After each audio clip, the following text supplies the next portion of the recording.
എല്ലാവർക്കും നമസ്കാരം. നമുക്ക് വൈദ്യുത കാന്തികങ്ങളെക്കുറിച്ച് ചർച്ച ചെയ്യാം. ലക്ഷ്യം: ഈ വീഡിയോ സെഷന്റെ അവസാനം നിങ്ങൾക്ക് വൈദ്യുത കാന്തികത തയ്യാറാക്കാനും പരിശോധിക്കാനും കഴിയും. എന്താണൊരു വൈദ്യുത കാന്തികം?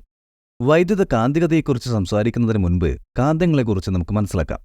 കാന്തികക്ഷേത്രം എന്ന് വിളിക്കപ്പെടുന്ന ബലം പ്രകടിപ്പിക്കുന്ന ഖരവസ്തുക്കളാണ് കാന്തങ്ങൾ. കാന്തത്തോടടുക്കുമ്പോൾ ആ ശക്തി ഇരുമ്പുകണങ്ങളെ ആകർഷിക്കുന്നു. പ്രത്യേകതരം ലോഹങ്ങളെ ആകർഷിക്കാൻ കഴിവുള്ള ഒരു പാറ അല്ലെങ്കിൽ ലോഹത്തിന്റെ കഷ്ണം കാന്തം എന്നറിയപ്പെടുന്നു.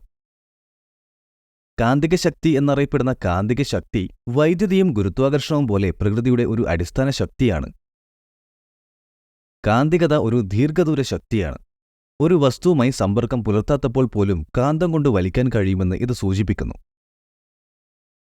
ഇലക്ട്രോണുകൾ എന്ന് വിളിക്കപ്പെടുന്ന ചെറിയ കണങ്ങൾ ഒരു പ്രത്യേക രീതിയിൽ പ്രവർത്തിക്കുമ്പോഴാണ് കാന്തികത സംഭവിക്കുന്നത്. പ്രപഞ്ചത്തിലെ എല്ലാ വസ്തുക്കളും ആറ്റങ്ങൾ എന്ന് വിളിക്കപ്പെടുന്ന യൂണിറ്റുകളാൽ നിർമ്മിതമാണ്. ഇലക്ട്രോണുകൾ ആറ്റത്തിന്റെ ന്യൂക്ലിയസിന് ചുറ്റും കറങ്ങുന്നു. അതിൽ മറ്റ് കണങ്ങൾ അടങ്ങിയിരിക്കുന്നു. കറങ്ങുന്ന ഇലക്ട്രോണുകൾ ചെറിയ കാന്തിക ശക്തികളുണ്ടാക്കുന്നു. വസ്തുക്കളെ സ്വയം വലിച്ചെടുക്കാൻ കഴിയുന്ന ചിലതരം കാന്തങ്ങളാണ് സ്ഥിരമായ കാന്തങ്ങൾ. ലോഡ്സ്റ്റോൺ ചിലപ്പോൾ ഇരുമ്പ് അയിര് മാഗ്നറൈറ്റ് എന്ന് വിളിക്കപ്പെടുന്നു. ഇത് സ്വാഭാവികമായി സംഭവിക്കുന്ന സ്ഥിരമായ കാന്തമാണ്. പ്രത്യേക വസ്തുക്കളിൽ ഒരു കാന്തിക ശക്തി പ്രയോഗിക്കുന്നതിലൂടെ ഒരാൾക്ക് കൂടുതൽ സ്ഥിരമായ കാന്തങ്ങൾ സൃഷ്ടിക്കാൻ കഴിയും. ബലം നീക്കം ചെയ്തതിനു ശേഷവും ഈ വസ്തുക്കൾ അവയുടെ കാന്തിക സവിശേഷതകൾ നിലനിർത്തുന്നു. മാഗ്നറ്റ് പ്രോപ്പർട്ടികൾ: ഇരുമ്പ്, ഉരുക്ക്, നിക്കൽ അല്ലെങ്കിൽ കോബാൾട്ട് എന്നിവ അടങ്ങിയ വസ്തുക്കളെ കാന്തങ്ങൾ ശക്തമായി ആകർഷിക്കുന്നു. കാന്തങ്ങൾ മറ്റ് കഠിനമായ കാന്തങ്ങളെ ആകർഷിക്കുകയോ അകറ്റുകയോ ചെയ്യുന്നു. ഓരോ കാന്തത്തിനും രണ്ട് വിപരീത ധ്രുവങ്ങൾ അല്ലെങ്കിൽ ആറ്റങ്ങൾ ഉള്ളതിനാലാണ് ഇത് സംഭവിക്കുന്നത്. ഒരു ഉത്തരധ്രുവവും ദക്ഷിണധ്രുവവും.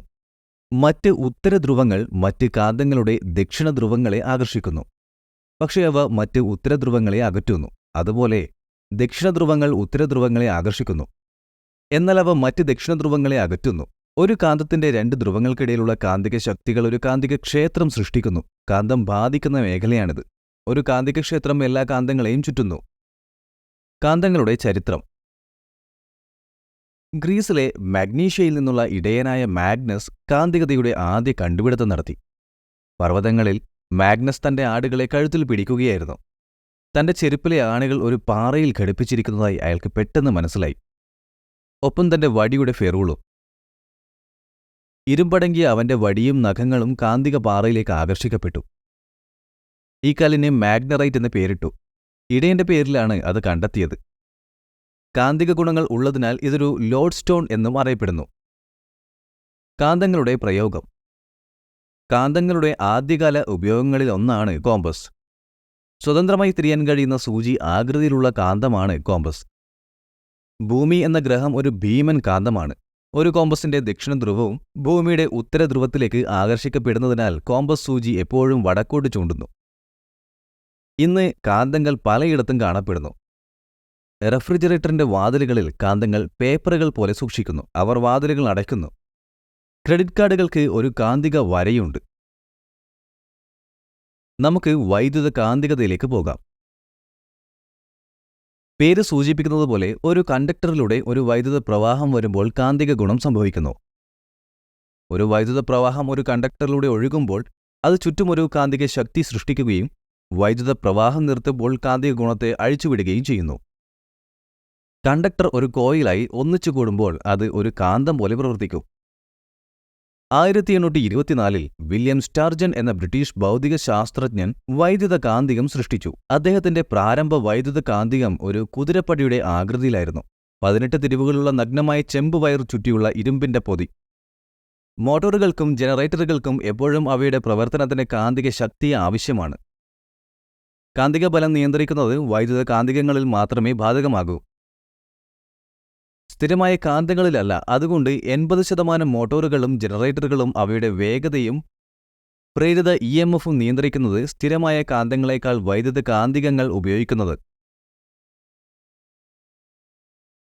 കാന്തികക്ഷേത്രത്തിന്റെ അളവ് കണ്ടക്ടറുകളിൽ ഒഴുകുന്ന വൈദ്യുതധാരയെ ആശ്രയിച്ചിരിക്കുന്നു. അതിനാൽ കോയിലുകളിലോ വിൻഡിങ്ങിലോ കറണ്ട് വ്യത്യാസപ്പെടുത്തുന്നതിലൂടെ കാന്തികക്ഷേത്രം നിയന്ത്രിക്കാനും കാന്തികക്ഷേത്രം നിയന്ത്രിക്കുന്നതിലൂടെ മോട്ടോറുകളുടെ പാരാമീറ്ററുകൾ നിയന്ത്രിക്കാനും കഴിയും.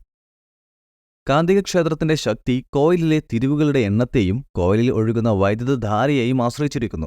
കൂടാതെ വൈദ്യുത പ്രവാഹം വർദ്ധിക്കുന്നത് കാന്തിക മണ്ഡലങ്ങൾ വർദ്ധിപ്പിക്കുന്നതിന് കാരണമാകുന്നു. വൈദ്യുത കാന്തിക ഗുണങ്ങൾ. ഒരു വൈദ്യുത കാന്തിക സ്വഭാവം താൽക്കാലികമാണ്. മൃദുവായ ഇരുമ്പ് കോർ കൊണ്ടാണ് വൈദ്യുത കാന്തികം നിർമ്മിച്ചിരിക്കുന്നത്. കാന്തിക മണ്ഡലത്തിന്റെ ശക്തി മാറ്റാൻ കഴിയും. കറണ്ട് ഓഫ് ചെയ്യുന്നതിലൂടെ ഒരു വൈദ്യുത കാന്തികത്തെ എളുപ്പത്തിൽ ഡീമാഗ്നറ്റൈസ് ചെയ്യാൻ കഴിയും. പൊളാരിറ്റി റിവേഴ്സ് ചെയ്യാം. വൈദ്യുത കാന്തിക പ്രയോഗങ്ങൾ. എഞ്ചിനീയർമാർ മോട്ടോറുകളുടെ അടിസ്ഥാന ഘടകമായ വൈദ്യുതി കാന്തികങ്ങൾ സൃഷ്ടിക്കുന്നു. ഞങ്ങളുടെ ജീവിതം സുഗമമാക്കുന്നതിന് ഞങ്ങൾ നിരവധി മോട്ടോറുകൾ ഉപയോഗിക്കുന്നു. അതിനാൽ ഞങ്ങൾ സ്ഥിരമായി വൈദ്യുത കാന്തികങ്ങളുമായി ഇടപഴകുന്നത് ഞങ്ങൾ അറിഞ്ഞിരിക്കില്ല. റെഫ്രിജറേറ്ററുകൾ, വസ്ത്രങ്ങൾ ഉണക്കുന്നവ, വാഷറുകൾ, ഡിഷ് വാഷറുകൾ, വാക്വം ക്ലീനറുകൾ, തയ്യൽ മെഷീനുകൾ, മാലിന്യ നിർമ്മാർജ്ജനം, ഡോർ ബെല്ലുകൾ, കമ്പ്യൂട്ടറുകൾ, കമ്പ്യൂട്ടർ പ്രിന്ററുകൾ, ക്ലോക്കുകൾ, ഫാനുകൾ, കാർ സ്റ്റാർട്ടറുകൾ, വിൻഡ്ഷീൽഡ് വൈപ്പർ മോട്ടോറുകൾ, ഇലക്ട്രിക് ടൂത്ത് ബ്രഷുകൾ, ഇലക്ട്രിക് റേസറുകൾ, കാർ ഓപ്പണറുകൾ, സ്പീക്കറുകൾ, സംഗീതം അല്ലെങ്കിൽ ടേപ്പ് പ്ലെയറുകൾ മുതലായവ വൈദ്യുത കാന്തിക മോട്ടോറുകൾ ഉപയോഗിക്കുന്ന ഇലക്ട്രോണിക് ഉപകരണങ്ങളുടെ സാധാരണ ഉദാഹരണങ്ങളാണ്. വൈദ്യുത കാന്തികങ്ങൾ മെഡിക്കൽ വ്യവസായത്തിലും ഉപയോഗിക്കുന്നു. MRI scan, magnetic resonance imaging എന്നും അറിയപ്പെടുന്നു. ഇത് വൈദ്യുത കാന്തികങ്ങൾ ഉപയോഗിക്കുന്ന ഒരു ഉപകരണമാണ്. വൈദ്യുത കാന്തികത ഉപയോഗിച്ച് ഉപകരണത്തിന് മനുഷ്യ ശരീരത്തിന്റെ എല്ലാ സവിശേഷതകളും സ്കാൻ ചെയ്യാൻ കഴിയും. സോളിനോയിഡുകളെക്കുറിച്ച് നമുക്ക് ചർച്ച ചെയ്യാം. സോളിനോയിഡുകൾ ഒരു തരം വൈദ്യുത കാന്തികമാണ്.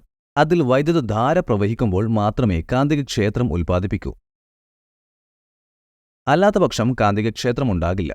സ്ഥിരമായ കാന്തങ്ങൾ ഉൽപ്പാദിപ്പിക്കുന്ന കാന്തികക്ഷേത്രങ്ങൾക്ക് സമാനമായ ഒരു ഏകീകൃത കാന്തികക്ഷേത്രം നൽകുക എന്നതാണ് സോളിനോയിഡിന്റെ ഉദ്ദേശം. സ്ഥിരമായ കാന്തങ്ങൾ ഉൽപ്പാദിപ്പിക്കുന്ന കാന്തിക മണ്ഡലങ്ങൾ സ്ഥിരവും വ്യത്യസ്തവും വെല്ലുവിളി നിറഞ്ഞതുമാണ്. വിവിധ ആവശ്യങ്ങൾക്കായി സോളിനോയിഡുകൾ ഉപയോഗിക്കാൻ കൂടുതൽ സൗകര്യപ്രദമാകുന്നു.